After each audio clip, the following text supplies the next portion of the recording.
Welcome to we talk. नाज़रीन, गवादर को हक दो तहरीक के खिलाफ सूबाई हुकूमत का क्रैकडाउन का ऐलान, उसके बाद दफ़ा 144 का नफाज और अब जो मौजूदा सूरत हाल है, अब तक की इतलात के मुताबिक 100 से ज़ायद गिरफ्तारियां अमल में लाई जा चुकी हैं। इसके अलावा बिजली की भी बंदिश के बहुत सारे इलाकों से जो है खबरें हम तक मौसूल हुई हैं। इस सिलसिले में अगर बात की जाए हुकूमती मौक़िफ़ की, तो हुकूमत ने पहले जब से ये पिछले साल से गुज़िश्ता साल से ये मामला जो शुरू हुआ, गवादर को हक दो तहरीक जो है जिसका आगाज़ हुआ, और उस तरफ से जो है मुतालबात जो है वो सामने हुकूमती अरकान के पास पेश किए गए और उस हवाले से बहुत सारी डेवलपमेंट हुई। सूबाई हुकूमत ने इनिशली कुछ मुतालबात जो है वो मंजूर करने और तमाम तर जो है मुजाहिरीन को ये यकीन दहानी कराई कि उनके मुतालबात जो है ना सिर्फ पूरे किए जाएंगे बल्कि पूरे इलाके की जो डेवलपमेंट है उस पर काम किया जाएगा। इसके साथ साथ जो गुज़िश्ता हुकूमत है, इमरान खान साहब की हुकूमत जब मौजूद थी पिछले साल नवंबर में, जब ये तमाम तर इस तहरीक का आगाज़ हुआ, उस वक्त भी हमने देखा कि इमरान खान साहब ने भी इसके ऊपर बाकायदा एक बयान दिया और उन्होंने कहा कि अवामी जो मुजाहिरीन हैं, जो अवामी हुकूक हैं उनको लाजमन जो है वो मेक श्योर किया जाएगा और उनकी तमाम तर मुतालबात को पूरा किया जाएगा। लेकिन अब उसके बाद हमने देखा कि जिस तरह वो मामलात किए जाने चाहिए थे और जो मुतालबात थे, उस हवाले से कोई ख़ास पेशरफ्त हुकूमती सतह से नहीं नज़र आई और ये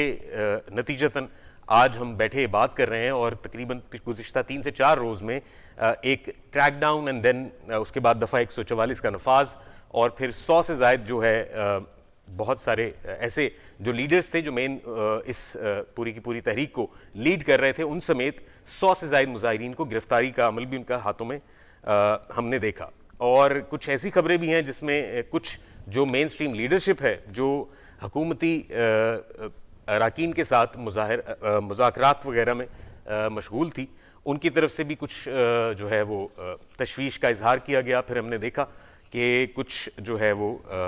हलाकतें भी खबरों में सामने आई। आज इस अहम मौजू पर बात करने के लिए हमारे साथ मौजूद हैं अहमद शाहीन साहब, जो कि चीफ एडिटर हैं वॉइस न्यूज़ के। Ahmad, welcome to the show. बहुत शुक्रिया मुझे शामिल करने का।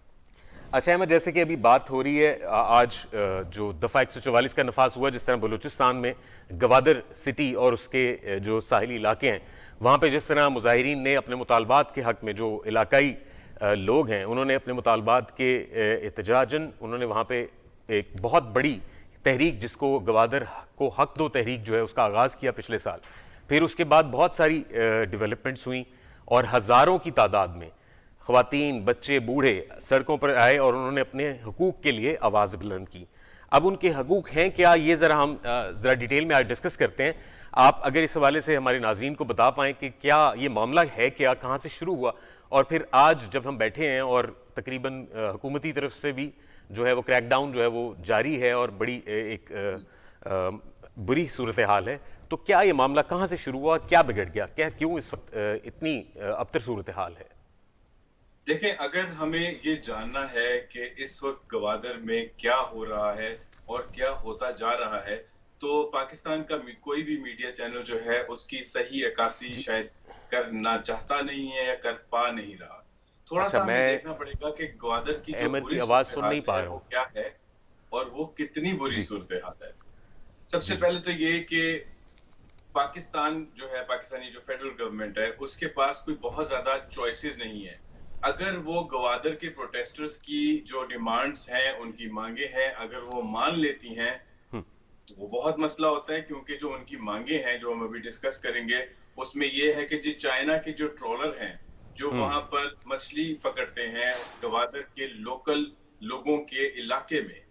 वहां पर आप हम इमेजिन करें इतने बड़े बड़े ट्रॉलर अगर मछली पकड़ेंगे तो जो छोटा फिशरमैन है वो तो माहीगीर के हाथ कोई मछली नहीं आएगी, वो कंपीट ही नहीं कर सकता। दुनिया में कहीं भी एक बड़े ट्रॉलर से एक छोटा माहीगीर कंपीट नहीं कर सकता। तो उनकी ये डिमांड है कि ये जो गैर कानूनी और जो इवन कानूनी भी चाइना को अलाउ किया गया है यहाँ पर मछलियां पकड़ना, वो उनको रोका जाए। अब पाकिस्तानी हुकूमत के लिए बड़ा मुश्किल है ये कि पाकिस्तान चाइना से कहे कि हमारे मुल्क के बॉर्डर पे, हमारे इलाकों में, गवादर डिस्ट्रिक्ट के जो गिरदोनवा में साहिली इलाका है, वहां पर आप आए ना या मछली ना पकड़ें। पाकिस्तान को जो इकोनॉमिक सिचुएशन से गुजर रहा है पाकिस्तान, उसमें चाइना के ऊपर बहुत ज्यादा इन्हिसार है पाकिस्तान का। तो पाकिस्तान के पास ये ऑप्शन नहीं है कि ये सबसे बड़ी डिमांड जो है कि माहीगीरों की जो डिमांड है कि यहाँ पर मछलियां पकड़ने से उन्हें रोका जाए, इलीगल ट्रोलर्स को रोका जाए। पाकिस्तान बेबस है इस सारी सूरत हाल में। इसके अलावा जो दूसरी जो उनकी बड़ी डिमांड है वो ये है कि सिक्योरिटी की जो चेक पोस्ट्स हैं, वहां पर वो कहते हैं जी हम अपने इलाके में जाने के लिए हमें इतना मसला होता है, फूड सप्लाई लेके जाने में मसला होता है, चेक पोस्ट वाले हमें रोकते हैं, हमारे घंटों जाया होते हैं चेक पोस्ट पे, तो ये चेक पोस्ट खत्म किए जाए। अब चेक पोस्ट पाकिस्तान कैसे खत्म करे? पाकिस्तान जो है वो ऑब्वियसली अगर यहाँ पर इतनी ज्यादा हाई सिक्योरिटी ना करे तो वो जो सीपैक का प्रोजेक्ट है जिसपे सबकी आंखें मरकूज है, मेरा नहीं ख्याल कोई और प्रोजेक्ट है जिससे उम्मीद भी लगाई जा सकती है कि पाकिस्तान की इकोनॉमी बेहतर हो सकती है। जो सीपैक का जो प्रोजेक्ट है उसके ऊपर पाकिस्तानी गवर्नमेंट और पाकिस्तानी मिलिट्री जीरो कॉम्प्रोमाइज करने की पोजीशन में, और समझ भी आती है क्यों, क्योंकि अगर ये उम्मीद भी अगर हम खो दें तो हमारी इकोनॉमी के लिए कोई उम्मीद नजर नहीं आती। तो जैसा मैं कह रहा था कि अगर डिमांड्स नहीं मीट की जाती तो इसी तरह जिस तरह 3 दिन का शटर डाउन हुआ है वो शटर डाउन कंटिन्यू करेगा, सेक्शन 144 इंपोज हुई है वो चलती रहेगी, और जिस तरह वायलेंस हो रहा है कम से कम एक पुलिस वाला जो है वो मर्डर हो चुका है। तो जब ये सूरत हाल होगी अगेन इकोनॉमी पे इसका भी डबल असर पड़ेगा, इकोनॉमी और नीचे जाएगी, भूख और इफ्लास और ज्यादा बढ़ेगा, कारोबार बंद है, लोग निकल नहीं सकते, हाईवे और मेन रोड्स बंद हैं। तो ये जो हक दो तहरीक है, ये इसके जो क्लैशेस हो रहे हैं, इनके प्रोटेस्ट हो रहे हैं, इसमें फायरिंग भी हो रही है, और जो तकरीबन 100 से ज्यादा बंदे जो है फ्रंटियर कोर ने मुबैना तौर पर गिरफ्तार भी कर ली हैं। FIR की भी एक अफवाह चल रही है कि इसके जो जमात इस्लामी के लीडर हैं मौलाना हिदायतुर रहमान, उनके बारे में भी ये कहा जा रहा है कि हुकूमत कह रही है कि FIR काटो, कुछ हुकूमती लोग कह रहे हैं कि काट दी है, कुछ लोग कह रहे हैं कि काटेंगे उनके खिलाफ FIR काटेंगे तो ज्यादा जो है वो एस्केलेट कर सकती है सिचुएशन। तो और इसके अलावा जो गवर्नमेंट है पाकिस्तान की वो जमात इस्लामी की दूसरी लीडरशिप जिस तरह लियाकत बलोच वगैरह लीडर्स हैं जमात इस्लामी के, उनको कह रही है कि हमारी मदद करें, पाकिस्तान बहुत डिस्टेबलाइज हो रहा है। एक तरफ ये सिचुएशन है पाकिस्तान डिस्टेबलाइज हो रहा है, दूसरी तरफ ये नहीं कहा जा सकता कि गवादर के लोगों की जो मांगे हैं वो अनफेयर है। तो पाकिस्तान एक बड़ी मुश्किल सिचुएशन में फंसा हुआ है जहां पे इकोनॉमिक चैलेंजेस इतने हैं और गवादर के लोगों की बात मानना और ना मानना दोनों जो हैं वो मजीद प्रॉब्लम्स में इजाफा करने की तरफ उनका अंदिया देते हैं। बिल्कुल ठीक। अच्छा, इसमें एक और अहम जो कि उनके मुतालबात में से कुछ अहम पॉइंट्स हैं जो कि हमारे पास इस वक्त जो है मौजूद हैं। एक जैसे आपने जिक्र किया कि जो ट्रॉलर माफिया जिसको वो कहते हैं उसका खात्मा किया जाए ताकि मुकामी माहीगीर जो हैं जो मछलियों को पकड़ के अपनी रोज़गार को जो है वो मुमकिन बना पाते हैं, उनके लिए ये बेरोज़गारी का मामला जो है वो किसी हद तक बेहतर हो। दूसरा, उन इलाकों में जहाँ पे ये तमाम तर आबादी बसती है वहाँ पे बिजली की मुनासिब फराहमी जो है वो भी एक मुतालबात में से एक मुतालबा है, और तालीमी इदारों यानी बच्चों के लिए और तालिब इल्मों के लिए स्कूल्स की मुनासिब जो है वो मौजूदगी और वसाइल की मौजूदगी जो है ये उन बुनियादी मुतालबात में से है। तो आप क्या समझते हैं कि ये बहुत बेसिक लेवल की जो मुतालबात हैं जो कि किसी भी स्टेट को मेक श्योर करना होता है, इंश्योर करना होता है कि वो अपने तमाम तर शहरियों को दे, ये किस कदर मुश्किल है पाकिस्तान की हुकूमत के लिए या सूबाई हुकूमत के लिए to provide such basic facilities to the citizens? देखिए, जहां तक बिजली, इंटरनेट और सेलुलर सर्विसेज यानी मोबाइल फोन सर्विस का ताल्लुक है, तो इस वक्त हमें 2 किस्म की रिपोर्ट्स आ रही हैं। एक तो पाकिस्तान में ऑलरेडी बिजली का बहरान है क्योंकि फॉरेन एक्सचेंज की वजह से हम जो है बिजली उतनी प्रोड्यूस नहीं कर पा रहे, हालांकि सर्दियां हैं जितनी डिमांड है। तो लोड शेडिंग तो पॉश से पॉश इलाके में भी हो रही है, बड़े शहरों में भी हो रही है और रूरल एरियाज में तो बहुत ज्यादा हो रही है। तो एक तरफ ये समझ नहीं आ रही कि ये जो इलेक्ट्रिसिटी की आउटेज है, ये जो बिजली की बंदिश है, क्या ये जो ओवरऑल सिचुएशन इस वक्त चल रही है उसकी वजह से है? क्योंकि बहुत से लोग जिनसे हमारा राब्ता है गवादर डिस्ट्रिक्ट के अंदर, जिसमें पसनी और मारा, जवानी, सुरबंदर, पिशिकान, बाकी ये जो इसके एरियाज हैं, यहाँ पर सेल्युलर सर्विस यानी मोबाइल फोन की सर्विस, इंटरनेट सर्विस का बहुत फुकदान है, क्योंकि हम इंटरनेट से मोस्टली उनको लाइन पर लेते हैं, तो वो भी बड़ा हमारे लिए मुश्किल हो रहा है। वो लोग ये कहते हैं कि लगता ऐसा नहीं है कि ये बंदिश जो है नेचुरल है, कि हुकूमत जो है वो उतनी बिजली प्रोड्यूस नहीं कर पा रही। उन्हें लग रहा है कि शायद ये प्रोटेस्ट्स की वजह से ये कनेक्टिविटी को थोड़ा सा कम किया गया है, क्योंकि हमने देखा कल भी ऐसा हो रहा था कि जो दफातर हैं और जो रिहाइश गाहें हैं ऑफिशियल्स की, जिसमें डिप्टी कमिश्नर साहब भी आते हैं, वो उनका भी मुहासरा होना शुरू हो चुका था। और जो प्रोटेस्टर हैं वो ये कहते हैं कि चूंकि हम लोग पीसफुल प्रोटेस्टर्स हैं, हमने वैसे देखा है हिस्टोरिकली काफी अरसा हो गया इन प्रोटेस्ट को, मीडिया जितना भी ब्लैकआउट कर रहा है आजकल, मगर हम तो देख रहे हैं, तो हमने ये देखा है कि जो प्रोटेस्टर्स हैं वो काफी पीसफुल रहते हैं, मगर जो डंडा बरदार फोर्स है और जो टीयर गैसिंग है, उसकी वजह से प्रोटेस्टर्स कहते हैं कि हमारा जो है ये वायलेंस की तरफ अब जाना शुरू हो गया है। आपको बताऊं, मैं तकरीबन 1000 एक्स्ट्रा पुलिस वाले जो हैं गवादर के एरिया में डिप्लॉय किए गए हैं पिछले 2-3 दिनों में। और उसके अलावा जब आप डिमांड्स की बात कर रहे थे, तो डिमांड्स में भी एक थोड़ा सा जो इतना लंबा अरसा ये मसला जो बढ़ गया, उसकी एक और वजह ये थी, जो पाकिस्तान की तकरीबन हर तहरीक के अंदर होता है, जो अवामी तहरीक होती है, उसमें होता है कि उसमें लोग जंप कर जाते हैं, जो अपना पॉलिटिकल जो है नैरेटिव या पॉलिटिकल मंजन जो है बेचने के लिए लोग जंप कर जाते हैं। हमने देखा कि मौलाना हिदायतुर रहमान जो हैं वो आए, उन्होंने लीड किया इस तहरीक को, लीडरशिप भी चाहिए थी, पॉलिटिकल पार्टी की सपोर्ट भी चाहिए थी, मगर हुआ ये कि जो डिमांड थी उनके जो है रास्ते क्लियर हों और उनके जो रोजगार है, जो उनकी फिशिंग है, उस वो अफेक्ट ना हो, इन डिमांड्स के अंदर और भी बड़ी अजीबोगरीब डिमांड्स आना शुरू हो गई। फॉर एग्जाम्पल मैं आपको एक एग्जाम्पल देता हूँ कि उन्होंने कहा कि जी जो हमारी डिमांड्स की लिस्ट है, इसमें आप डाल दें कि जी ऊपर डाल दें कि जो वाइन शॉप्स हैं, कि यहाँ पे जो शराब बिकती है इसको बंद करें। ऑफ कोर्स अगर पाकिस्तानी सोसाइटी के हवाले से देखा जाए तो ये एक गैर पसंदीदा और गैर कानूनी चीज होगी कि पाकिस्तान के किसी इलाके में अगर शराब बिक रही है। मगर सवाल ये है कि जहां पर लाइवलीहुड, रोजगार और जानों को और आपके सिक्योरिटी चेक पोस्ट से गुजरने का ही आपको अपने इलाके में आप नहीं जा सकते, एक्सेस नहीं कर सकते, जो ये तहरीक इन चीजों के लिए शुरू हुई थी, वो खत्म उन्होंने करने की कोशिश की कि जी शराब खानों वालों के खिलाफ आप करें ऑपरेशन, ड्रग्स वालों के खिलाफ आप करें ऑपरेशन। मगर ये जो तहरीक थी ये स्टार्ट यहाँ से नहीं हुई थी कि ग्वादर में बड़े ड्रग्स लोग यूज कर रहे हैं। हुआ ये कि शराब खानों के ऊपर छापे पड़ना शुरू हो गए और जो है वो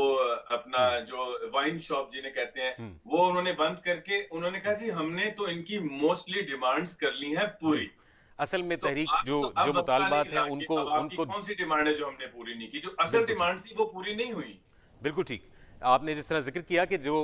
असल मुतालबात या असल डिमांड्स थी उनके ऊपर जो है उनको पसे पुश डाल के कुछ ऐसी गैर मतलूबा और ऐसी डिमांड्स जो हैं उनको सामने लाया गया और फिर उनको फुलफिल करके ये तासुर कायम करने की कोशिश की गई कि शायद वो तमाम तर जो मुतालबात उनको पूरा कर लिया गया, मान लिया गया। यहाँ पे एक बहुत इंपॉर्टेंट एक और सूबाई वज़ीर दाखिला जो कि बलूचिस्तान के सूबाई वज़ीर दाखिला ज़िया-उल्लाह लांगू साहब की तरफ से एक बयान आया कि हुकूमत जो है सूबाई हुकूमत रियासत की रिट पर कोई समझौता नहीं करेगी और पुरतशद्दुद मुजाहरे जो हैं उन पे हमदर्दी हासिल करने के लिए औरतों और बच्चों को ढाल बनाकर सामने लाया जा रहा है। आप इस बारे में से क्या और उनसे सख्ती से निपटने की उन्होंने बात की, आप क्या समझते हैं कि ये बयान जो है हुकूमत की तरफ से, हुकूमती एक ओहदेदार की तरफ से आना और इसको एक तौजी बनाना किस कदर जायज़ है इस वक्त? साहब ने जो कहा, जो बलूचिस्तान के होम मिनिस्टर हैं, उनकी बात जो है ना बड़ी इंपॉर्टेंट है और बहुत पॉजिटिव नहीं है मगर बहुत इंपॉर्टेंट है उनकी बात के वो कहते हैं नंबर 1 कि हमने इनकी सारी डिमांड्स मान ली हैं प्रोटेस्टर की। ऑब्वियसली ये सच्ची बात नहीं है, मगर उनकी थोड़ी सी कुछ हद तक बात सही है कि वो कहते हैं, फॉर एग्जांपल जो मुतफरका उनकी बातें थी जो उनका मेन नहीं थी वो उन्होंने बहुत सी मानी है। नॉन पेड कस्टम की जो शिप्स थी वहां तक उन्होंने उससे पहले की जो छोटी छोटी डिमांड्स थी जो बाद में ऐड करवाई गई वो मान ली हैं। उसके बाद वो कहते हैं कि जी बाकी जो डिमांड्स हैं जो हम नहीं मान सकते, लाइक कस्टम से रिलेटेड जो डिमांड्स हैं और जो पॉलिसी से रिलेटेड डिमांड्स हैं, चाइना की पॉलिसी क्या है, चेक पोस्ट की पॉलिसी क्या है, वो कहते हैं ये फेडरल गवर्नमेंट का काम है, ये तो प्रोविंशियल गवर्नमेंट का काम ही नहीं है। तो उन्होंने अपने सारा जो ब्लेम है वो डाल दिया है फेडरल गवर्नमेंट के ऊपर। ठीक। तो फेडरल गवर्नमेंट की तरफ से जब रिस्पांस आया कि यार आप हमारे पे ना डालें, क्योंकि ऑब्वियसली मिलिट्री एस्टेब्लिशमेंट भी जो है वो देख रही है सिक्योरिटी चेक पोस्ट और सब कुछ, तो हम उनको बीच में ला के कंट्रोवर्शियल ना करें, ऑलरेडी इतनी सिचुएशन खराब है। तो वहां पर आके फिर जो बलूचिस्तान के होम मिनिस्टर हैं उन्होंने वापस अपना थोड़ा पैंतरा बदला है और वापस जो प्रोटेस्टर्स हैं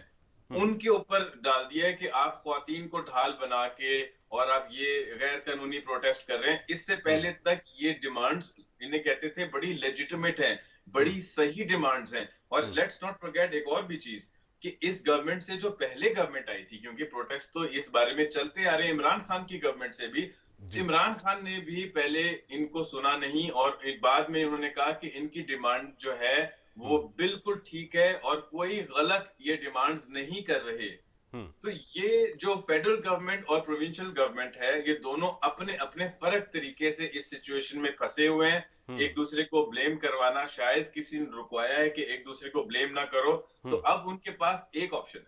है कि अब वो जो लोग हक के लिए सड़क पर निकल रहे हैं उनको टारगेट कर रहे हैं, क्योंकि बहुत अफसोस की बात यह है कि इस वक्त government of Pakistan, federal government and government of Balochistan, provincial government के पास कोई ऐसा सोल्यूशन नजर आ नहीं रहा जिससे वो प्रोटेस्टर्स को भी ठीक कर ले और जो उसकी एसोसिएटेड कॉस्ट है उस वो भी भुगत ले। बिल्कुल ठीक। तो ये अच्छा, असल सिचुएशन है। बिल्कुल ठीक। अच्छा, यहाँ पे एक और पॉइंट बहुत अहम है, ये डिस्कस करने वाला है, हम इस पे बात करेंगे क्योंकि मुजाहिरीन ज़ाहिर है वहाँ पे रियल पाकिस्तानी शहरी हैं और उनके अगेंस्ट जो फोर्सेस हैं वो भी पाकिस्तान और पाकिस्तान के शहरियों को हकूक़ और तहफ़्फ़ुज़ फराहम करने के लिए ही मामूर की गई हैं। अगर इन दोनों तबकों में, तबकात में, आर्म फोर्सेस या जो कानून नाफिज करने वाले इदारे हैं वो अगर अपने शहरियों के ऊपर उनको उनके जायज़ हकूक़ के लिए आवाज़ उठाने पर ही अगर वो निशाना बनाएंगे और ये तमाम तर जो हुकूमती अराकीन हैं, जैसे आपने होम मिनिस्टर की बात की, उन्होंने भी जो कहा कि जी रेट को जो है वो किसी तौर भी जो है वो चैलेंज होता नहीं देखेंगे, हम जो रेट ऑफ स्टेट है उसको कायम रखा जाएगा। अब इस हालत में जब फेडरल गवर्नमेंट भी, जब आपने जैसे जिक्र किया कि उनकी तरफ से भी कोई स्ट्रेट और क्लियर लाइन जो है वो आना काफ़ी मुश्किल नज़र आता है। एक और इम्पॉर्टेंट बात कि जो मुजाहिरीन हैं उनमें से जो कुछ हलाकतें हुई हैं उनमें एक शख्स जो है दोस्त मोहम्मद नामी, उसकी हलाकत जो है उसकी तस्दीक की गई है मुजाहिरीन की तरफ से, जबकि हुकाम जो हैं वो इसकी तस्दीक अभी तक नहीं कर रहे हैं। तो आप क्या समझते हैं कि ये जो लोकल कम्युनिटी है, जो वहाँ पे रहने वाले हमारे गवादर में जो पाकिस्तानी भाई हैं, उनके जहनों में किस तरह और क्या इमेज बन रहा है ये पाकिस्तान की ही टेरिटरी में एक स्टेट विद इन स्टेट का सूरत हाल आप नहीं देखते? अभी नहीं, मगर ये चूंकि प्रोटेस्ट जो हैं ये मुजाहरे सालों से चले आ रहे हैं, तो ये हमें खदशा है कि कहीं ऐसा ना हो कि जो लोग हैं जो आज भी पाकिस्तान से मोहब्बत करते हैं, पाकिस्तान का हिस्सा खुद को मानते हैं और पाकिस्तान के सिस्टम के अंदर रह के ही प्रोटेस्ट कर रहे हैं, ये कोई तहरीके तालिबान नहीं है, ये कोई दूसरी दहशतगर्द तंजीमें नहीं है जो कि दहशतगर्दी कर रही हैं, कत्लो गारत कर रही हैं, आम लोगों का जलाओ घेराव कर रही हैं, या फैजाबाद को उन्होंने ब्लॉक किया हुआ है, ऐसा बिल्कुल नहीं है। इन्होंने बहुत तहम्मुल के साथ और बहुत पाकिस्तानियत का सबूत देते हुए, अच्छे पाकिस्तानी शहरी का सबूत देते हुए साल हा साल से बड़े अच्छे पीसफुल तरीके से अपने प्रोटेस्ट को जारी रखा हुआ है। पाकिस्तानी जो गवर्नमेंट है, फेडरल गवर्नमेंट, उसको ये देखना पड़ेगा कि मजबूरियां एक तरफ, उसको चाइना से बात करनी पड़ेगी और उसको देखना पड़ेगा कि इस इलाके के लोगों का मौशी कत्ल जो है वो कैसे रोका जाए। और इसके बारे में जिस तरह इमरान खान की गवर्नमेंट ने किया था, आंखें चुरा के इधर उधर देख के और मीडिया हैंडलिंग करके ये बात दब नहीं सकती। अगर ये सिचुएशन खुदा ना ख्वास्ता अगर ये सिचुएशन खराब होती है तो सिर्फ पाकिस्तान का मीडिया नहीं है जिसको आप कंट्रोल करके इस नैरेटिव को बिल्ड करें। जो प्रोविंशियल गवर्नमेंट है वो क्या हम बड़ा स्टेप्स ले रहे हैं, जो फेडरल गवर्नमेंट है वो क्या हम बड़े स्टेप्स ले रहे हैं, ऐसा हरगिज नहीं होगा। अगर ये सिचुएशन ये समझते हैं कि चूंकि साल से इतनी एस्केलेट नहीं की, तो इन्हें ये नहीं पता कि कोई टिपिंग पॉइंट अगर आ गया तो खुदा ना खास्ता सिचुएशन खराब होगी। हम्म, पाकिस्तानी फेडरल गवर्नमेंट को अपनी पॉलिसी को रीडिफाइन करना पड़ेगा।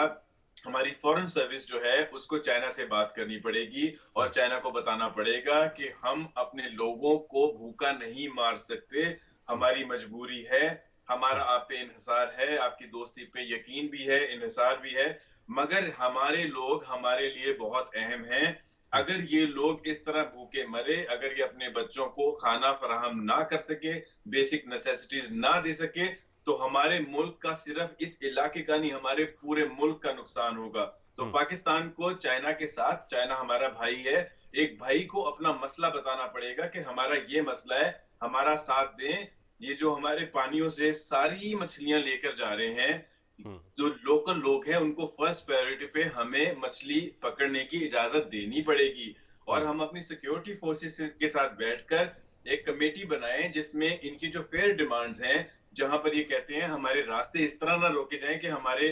खानों के ट्रक भी रुक जाएं और हमारी आमदोरफ्त में बहुत इतनी मुश्किलात हो कि हम वापस अपने घरों में ना जा सकें। इसके ऊपर कम अज कम हम्म,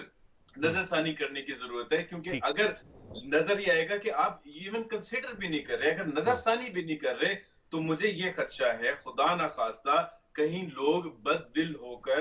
हम्म, एक थोड़ा सा स्टेट के खिलाफ जो है दिल में कहीं दाग ना लगाकर बैठ ठीक। जाएं। हमें इनको एड्रेस करना चाहिए आज, साल हर साल बाद नहीं। हम्म, हम फुटेज देखते हैं बाहर के चैनल्स पे, हमारे चैनल्स पे फुटेज नहीं चलती, हम्म, जिसमें लोगों का समंदर निकलता है रोजाना। हम्म, और जो पंजाब में हम बैठे हैं, सिंध में बैठे हैं, हम लोगों को जो है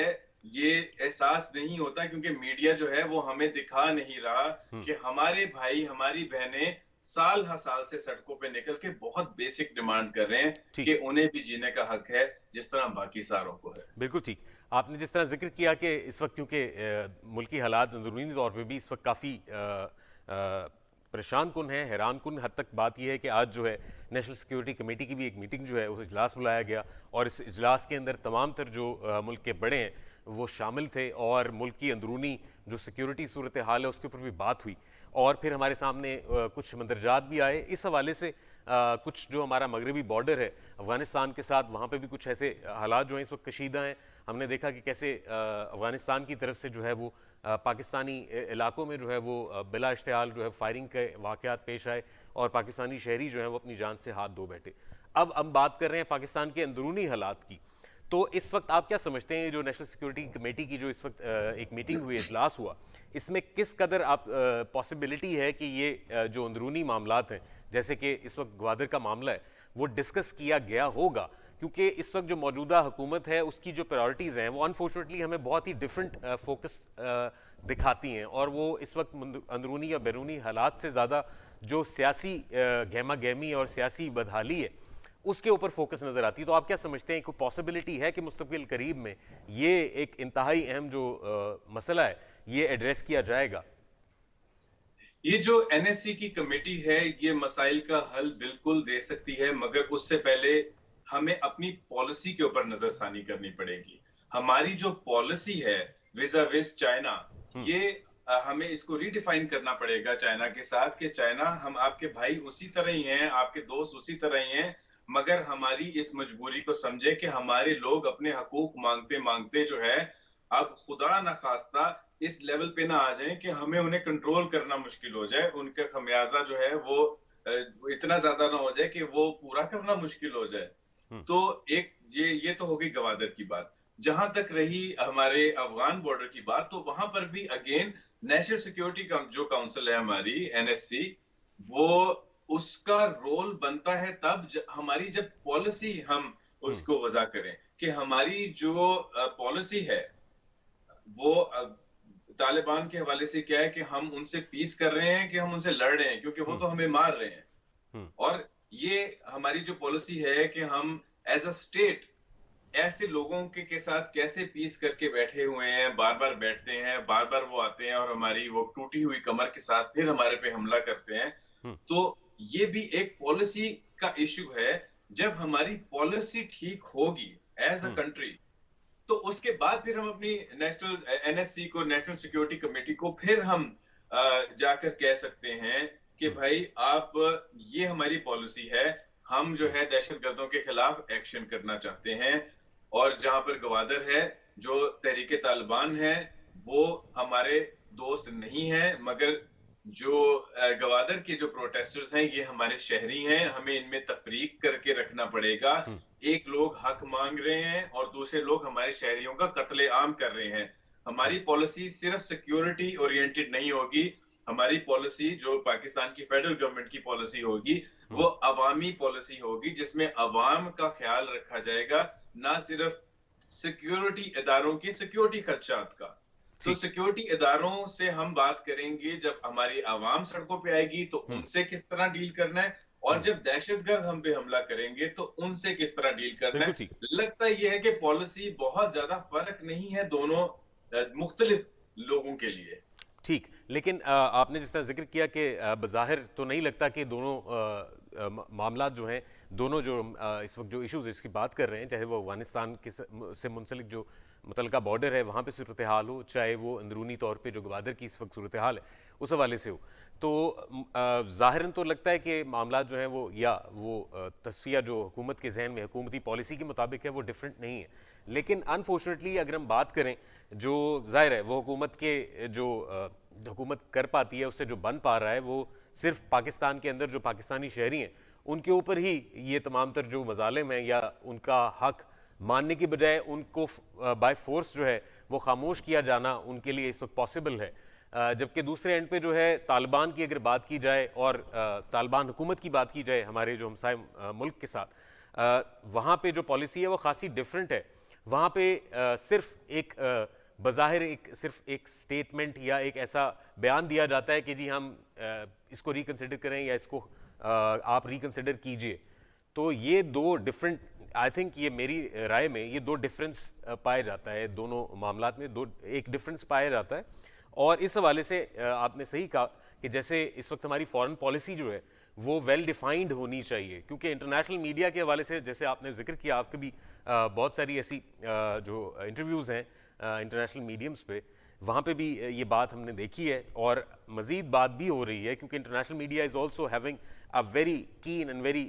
sharp I on this Pakistani internal and external जो सिचुएशन है उस हवाले से। IMF भी बहुत एक इम्पॉर्टेंट टॉपिक है जिस हवाले से हमें मज़ीद बात करने की भी ज़रूरत है। अब आप क्या समझते हैं इन दी एंड, अगर क्योंकि हमारा प्रोग्राम का वक्त जो है वो अपने आखिरी मरहले में, आप क्या समझते हैं इस वक्त इस सिचुएशन को जो एस्केलेट कर गई है, फौरी तौर पे कौन कौन से कैसे ऐसे इकदाम होने चाहिए, वो चाहे सूबाई गवर्नमेंट हो चाहे वो फेडरल गवर्नमेंट है, उनकी तरफ से कि मुतफ़िका तौर पे ये तस्फिया जो है ये जो मामला है इसका तस्फिया किया जाए, कौन से वो रैपिडली या क्विकली हम उसको इमरजेंसी बेसिस पे नाफिज करके रिजल्ट्स ले सकते हैं? हमारी हर एक के ऊपर रिस्पॉन्सिबिलिटी आती है, starting from political parties. Political parties जो हैं वो सिर्फ जमात इस्लामी को, इस तहरीक को आगे जो जिस तरह वो लेकर जा रही है, जमात इस्लामी का एक सेगमेंट बलूचिस्तान के जो आई थिंक जनरल सेक्रेटरी हैं वो लेकर जा रहे हैं। तो सबसे पहले तो ये चूंकि अवाम का मसला है, तो सारी पॉलिटिकल पार्टीज को, चाहे वो अपोजिशन में हो या गवर्नमेंट में हो, अवाम के पीछे खड़ा होना पड़ेगा और कहना पड़ेगा कि आपकी ये जो डिमांड्स हैं वो जायज है या नहीं, स्टांस लेना पड़ेगा। यहाँ पर जो फेडरल गवर्नमेंट है उसको ये अंडरस्टैंड करना पड़ेगा। अगर हम एग्जांपल लें फैजाबाद धरने का, वहां पर जब हुकूमत ने कहा कि इन प्रोटेस्टर्स के खिलाफ एक्शन लें और खून खराबे का जब डर हुआ, तो हमारी आर्म्ड फोर्सेस ने कोई ऐसा एक्शन नहीं लिया जिससे कोई क्लैश हो। और ऑब्वियसली बहुत से मसाइल उसकी वजह से भी पैदा हुए कि वो वीडियोस निकली जिसमें वो लिफाफे जो थे प्रोटेस्टर्स को वो देने के लिए, तो स्टेट जरा कमजोर भी नजर आया। मगर जो हमारी आर्म्ड फोर्सेस हैं और हमारी जो सिक्योरिटी फोर्सेस हैं, वो चाहती तो नहीं है कि वो अपने ही अवाम के ऊपर जुल्म ढाएं और उन्हीं के ऊपर टीयर गैसिंग करें या उन्हीं के ऊपर फायरिंग करें फॉर एग्जांपल, या उन्हें गिरफ्तार करें। सैकड़ों लोग तो गिरफ्तार भी हो चुके हैं। तो हमें अपनी सिक्योरिटी फोर्सेस को भी ये रिलीफ देना पड़ेगा कि हम उनको अवाम के मद्दे मुकाबिल ना रखें, क्योंकि जो पॉलिटिकल टर्मोइल आया था इमरान खान की गवर्नमेंट गिरने के बाद, उसमें हमारी आर्म्ड फोर्सेस को बहुत ज्यादा बैकफुट पर लेके जाया गया। तो ये जो पॉलिटिकल पार्टीज हैं, इनको सारों को एक दूसरे के साथ मिलके ये मेक श्योर करना चाहिए कि जो हमारी आर्म्ड फोर्सेस की रेपुटेशन है, जो इज्जत है और जो मर्तबा है, उसको हम वंस अगेन एक वनरेबल पोजीशन में ना लेकर आए, अवाम के सामने उन्हें ना खड़ा करें, क्योंकि ये हमारी जो आर्म फोर्सेस हैं, ये हमारी अवाम के सामने खड़े करने के लिए नहीं है। तो अगेन एक कंसेंसस, पॉलिटिकल कंसेंसस बने जिसमें Pakistan Peoples Party, PMLN, PMLQ, PTI और जमात इस्लामी, एमक्यूएम, सारी पाकिस्तान की फेडरेशन की जमातें इकट्ठे होकर अपना स्टांस वाजे करें कि ये जो डिमांड्स हैं, आप इनके पीछे खड़े हैं या आप इनके पीछे नहीं खड़े, ताकि कल को जब इन्हीं अवाम से वो वोट लेने जाएं तो उन्हें पता हो कि हमारी डिमांड्स में हमारे साथ कौन खड़ा हुआ है। इसका पॉलिटिकल पार्टीज को बहुत बड़ा नुकसान होगा कि जमात इस्लामी अपना एजेंडा लेकर इन सारी पॉलिटिकल पार्टीज को लेंथों से मारेगी जब गवादर के अंदर इलेक्शंस हुआ करेंगे। तो ये पॉलिटिकल पार्टीज के अपने फायदे में भी है और अवामी फायदे में भी है कि पॉलिटिकल पार्टीज सेंटर स्टेज लें, वो डिसाइड करें कि अगर ये इनकी डिमांड्स ठीक हैं, पहले तो बताएं आपको ठीक लगती हैं कि नहीं। अगर ठीक लगती हैं, जो कि मोस्टली पॉलिटिकल पार्टीज कभी कभी कह देती हैं कि ठीक डिमांड्स हैं, तो उन डिमांड्स के ऊपर अवाम के साथ खड़े हों, ना के फौज के पीछे छुप के फौज को और अवाम को आमने सामने करें। ये बहुत इंपॉर्टेंट इशू है। जब आप अवाम के साथ खड़े होंगे तो अवाम का गम गुस्सा आधा रह जाएगा और आपको थोड़ा टाइम मिलेगा कि आप थोड़े थोड़े स्टेप्स लेके अवाम को रिलीफ दें। जिस तरह नॉर्थ वजीरिस्तान में अब राशन का बजट भी खत्म हो गया है, तो आपको अवाम के अंदर जाना पड़ेगा, उन्हें बताना पड़ेगा कि हम आपके साथ हैं। अपने ऐवान इक़्तिदार में बैठ के सिक्योरिटी फोर्सेस को अवाम के सामने करके ये इतना नुकसान होगा इनको पॉलिटिकली भी और हमारी कौम को भी कि इसका अजाला शायद ना हो सके। जिस तरह आईएमएफ से हम इतना कर्जा ले चुके हैं कि अब वापस किस्त करना जो है उन्हें मुश्किल हुआ है। तो कहीं हमारा जो सोशल डिके है, हमारी सोसाइटी की तोड़फोड़ है, कहीं ऐसी ना पहुंच जाए कि उसकी किस्त भी ना हम भर सके। बिल्कुल ठीक है। Thank you so much Ahmad for your time and your words. नाज़रीन, हमारे प्रोग्राम का वक्त जो है अपने इख्तिताम को पहुंचता है। जैसे हमने आज कोशिश की कि इस मामले के ऊपर जो है वो इन डिटेल एक बाकायदा डिस्कशन की जाए और ये मामला ये जानने की कोशिश की जाए कि इस वक्त जो हमारे भाई गवादर में अपने हकूक़ की बात कर रहे हैं, वो आखिर उनके मुतालबात असल में हैं क्या। अगर बिजली की फराहमी, तालीम और तालीमी इदारों की बाकायदा वसाइल होने के बावजूद वहाँ पे फराहमी जो नहीं है, उसकी यकीन दहानी, और इसके साथ साथ जो वहाँ के माहीगीर हैं, जो लोकल